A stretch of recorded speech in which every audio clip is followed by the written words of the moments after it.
Yindaba uma isiZulu Makhanya uthi akaqualify ukuhlala esihlalweni. Nansi impendulo, uma isiZulu uzalwa isibeletho esingcolileyo. Isibeletho sikabani? Isibeletho sikaMntana weNkosi uMantombi Dlamini oqhamuka ebukhosini baseSwatini. UMdlokombane ingonyama yebuza nje ukhothama nje uMdlokombane lelo qiniso beselazi beselifikile kuye bese iqediwe futhi neprocess yokulungiswa kwalo. Umntana weNkosi ulala nje ukhothama nje ubelazi lelo qiniso elokuthi akakwazi ukuzala inkosi futhi beselenziwe nesiko lokuthi esibelethweni sakhe ufakwe enye yamadodana kaMdlokombane angawazali biological, kodwa ukuze kube nenkosi kwaZulu uma kwebuza ingonyama uMdlokombane kwakumele kube nesiko elenziwayo. Enziwa-ke ama-meetings after iqiniso lifikile kuMdlokombane elokuthi wadayiselwa ingulube isesakeni ngokulobola umntana wenkosi uMantombi Dlamini. Kwabe sekwenziwa ama-meeting ukuthi lelo phutha lizolungiswa kanjani na.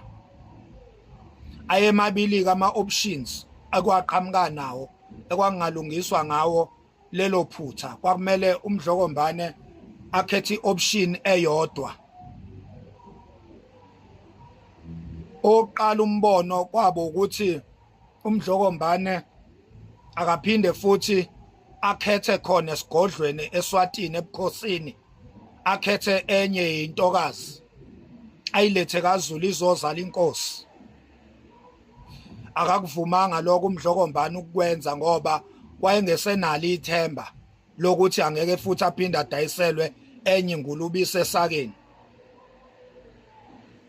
Ilapho uMdlokombane wabe sekhetha u-option number 2 wokuthi akukhethwe enye yamadodana akhe okuyiyona endala bese kwenziwa isiko lokuthi ifakwe esibelethweni sikaMntana weNkosi. Yena lo onesibeletho esingcolile akwenziwa isiko lokuthi akukhethwe madodaneni esendeni likaMdlokombane ebese ifakwa leyo ndodana ngokosiko, ngoba biological umntana wenkosi uhlulekile ukuzala inkosi, hayi ngoba ezenze yena ngenxa yamanyala azaleke kuwo, ngenxa yomndeni wakhe nabazali bakhe.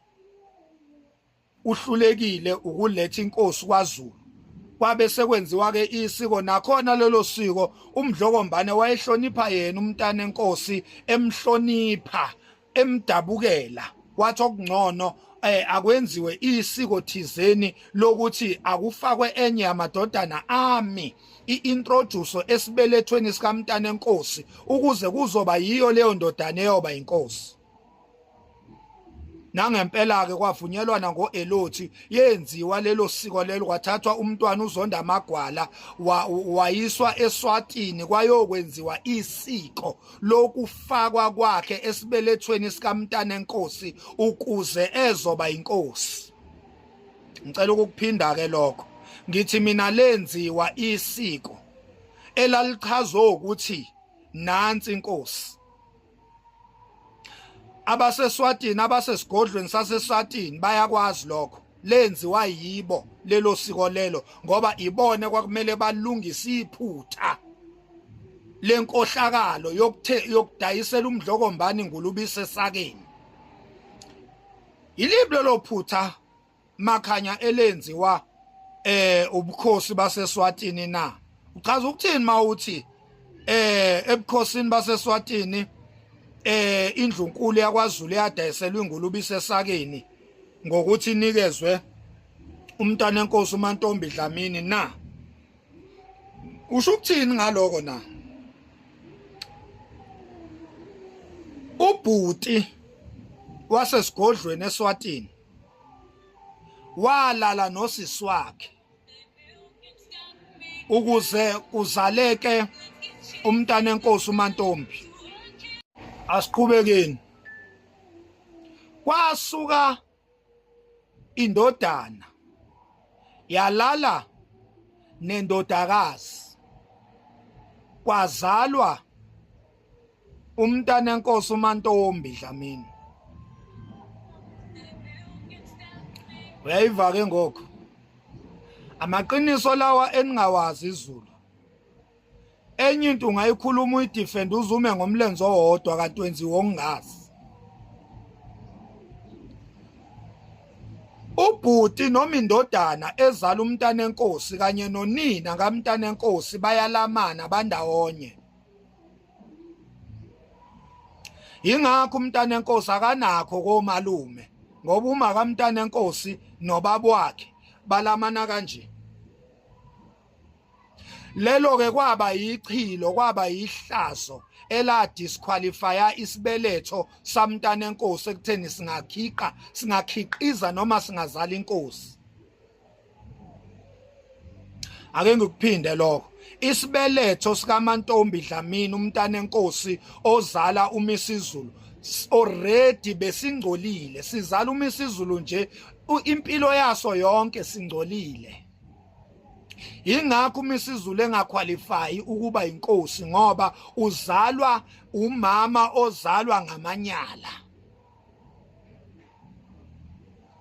Lento ayidingi ama-emotions, ayidingi ukuthi ube umuntu osohlangothini oluthile, kudinga nje ukuthi ube umuntu ozwana neqiniso. Umntana uLokhuza, umntanenkosi uMantombi Dlamini owunina kaMisizulu uzalwe ngamanyala.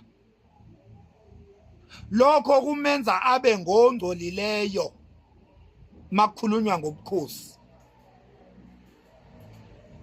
Ingakho ke uma ngabe litholakala leliqiniso zembuleka izinqe ngaleli qiniso, ubukhosi baseSwatini babe sebenza indlela zokuxolisa noma zokubuyisana kanye nobukhosi bukaZulu. Baxolisa kumdlokombane, ulala nje umdlokombane kwase kuxolelwene.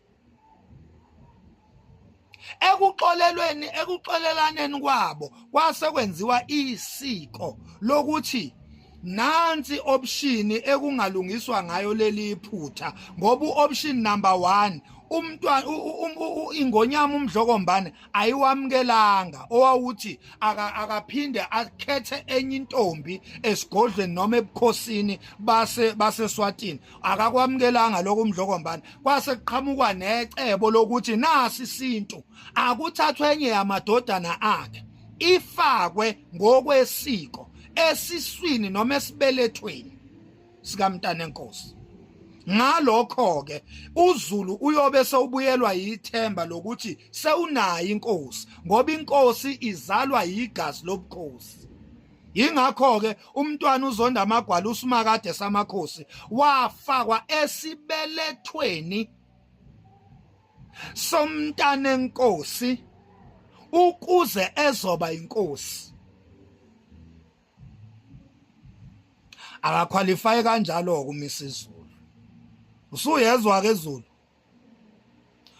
isibeletho biologically esizala uMisizulu asiqualify ngokobukhosi ukuzala inkosi. Singcolile, siqhamuke ngamanyala. Isibeletho esizala uMisizulu siqhamuke emanyaleni noma sizaleke emanyaleni. Umntanenkosi uzalwe ngamanyala. Siyakubona lokhu kwakho uMisizulu ukuthi vele uyahluleka, uyisidakwa, udla ama-drugs, ujahwa yifebe. Siyakubona lokho nokuthi naye waphinda futhi leyo mistake yokulala nosisi wakhe wazala ingane. Siyakubona konke lokho. Sakhuluma nje ngesibeletho aphuma kuso ukuthi sona nje sisodwa kwaZulu kulichilo ukulala nodadewethu.